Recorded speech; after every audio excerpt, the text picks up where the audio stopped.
ಎಲ್ರಿಗೂ ನಮಸ್ಕಾರ. ಇದು ನನ್ನ ಅಪ್ಪನ ಬೈಕು ಹೋಂಡಾ ಶೈನ್ 125. ಇದಕ್ಕೆ 10-12 ವರ್ಷ ಆಯ್ತು. ಇದು ಸೆಕೆಂಡ್ ಹ್ಯಾಂಡ್ ತಂದಿರೋದು ಅವರು.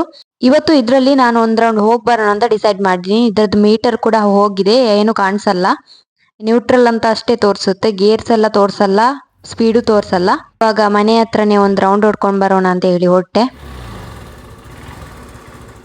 ಲಾಸ್ಟ್ ಟೈಮ್ ಒಂದ್ಸಲ ಇದೇ ತರ ಒಂದ್ ರೌಂಡ್ ಹಾಕೊಂಡ್ ಬರ್ತೀನಿ ಅಂತ ಹೊರಟಿದ್ದೆ, ಆದ್ರೆ ಅದು ಸ್ಟಾರ್ಟ್ ಆಗ್ಲಿಕ್ಕೆ ಕೇಳ್ತಿರ್ಲಿಲ್ಲ. ಯಾಕಂದ್ರೆ ಹಳೆ ಗಾಡಿ ಅಲ್ವಾ, ಹಾಗಾಗಿ ಸ್ಟಾರ್ಟ್ ಆಗ್ತಿರ್ಲಿಲ್ಲ. ಅದನ್ನ ಆಮೇಲೆ ಸರಿ ಮಾಡ್ಕೊಂಡ್ ಬಂದಿದ್ರು. ಆಮೇಲೆ ಪೋಸ್ಟಿಂಗ್ ವರ್ಕ್ ಅಂತ ಹೇಳಿ ಬ್ಯುಸಿ ಆಗಿದ್ದೆ, ಹಾಗಾಗಿ ಟೈಮ್ ಸಿಕ್ಕಿರ್ಲಿಲ್ಲ. ಇವತ್ತು ಗಾಡಿ ಮುಂದೆನೆ ನಿಲ್ಲಿಸಿದ್ರು, ಹಾಗಾಗಿ ಒಂದ್ ರೌಂಡ್ ಹೊಡ್ಕೊಂಡ್ ಬರೋಣ ಅಂತ ಮನ್ಸಾಯ್ತು, ಹೊರಟೆ.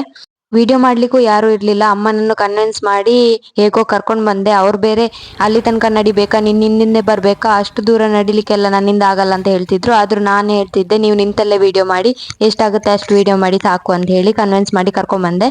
ಆಕ್ಚುಲಿ ಅವ್ರು ನಾನು ಬೈಕ್ ಬಿಡುದನ್ನಿದೆ ಫಸ್ಟ್ ಟೈಮ್ ನೋಡ್ತಿರೋದು. ಇದಕ್ಕಿಂತ ಮುಂಚೆ ನಾನು ಬೈಕ್ ಬಿಟ್ಟಿದ್ದೆಲ್ಲ ಅವ್ರು ನೋಡಿರ್ಲಿಲ್ಲ, ಹಾಗಾಗಿ ಅವರು ತುಂಬಾ ಭಯ ಪಡ್ತಿದ್ರು. ಸ್ಲೋಪಲ್ಲೆಲ್ಲ ಇಳಿಬೇಕಾದ್ರೆ ಹೇಳ್ತಿದ್ರು, ನಿನ್ನಿಂದ ಆಗ್ಲಿಕ್ಕಿಲ್ಲ, ಇಲ್ಲಿಂದ ಬರ್ಬೇಡ ಅಂತ. ಆಮೇಲೆ ನಾನು ಅವರಿಗೆ ಸ್ಲೋಪಲ್ಲಿ ಇಳಿದು ತೋರಿಸಿದ್ಮೇಲೆ ಧೈರ್ಯ ಬಂತು ಅವರಿಗೆ.